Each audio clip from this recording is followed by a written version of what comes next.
Raffica di controlli antidroga a Campomarzo. La polizia locale, con agenti in divisa in borghese e col supporto delle telecamere di sicurezza, punta l'attenzione sul parco e sulle strade che orbitano attorno a quello che negli anni è diventato l'outlet veneto degli stupefacenti. Nella zona vengono notate diverse persone che si aggirano con fare sospetto, andando e tornando in particolare in via Gorizia.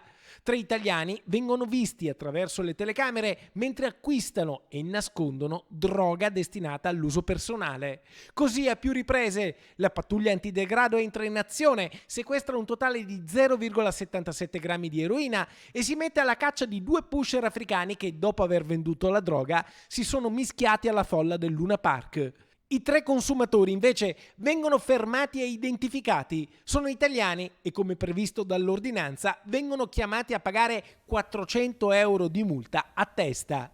Un'ordinanza importante perché abbiamo voluto colpire non soltanto lo spaccio ma anche il consumo. Dove c'è un'offerta c'è anche una domanda e quindi bisogna contrastare il fenomeno della droga a 360 gradi. L'ordinanza, firmata da Francesco Rucco a luglio, punta a stroncare lo spaccio di droga a Vicenza. Il sindaco sta lavorando perché diventi parte del regolamento di polizia urbana e quindi il provvedimento andrà in consiglio comunale per diventare definitivo.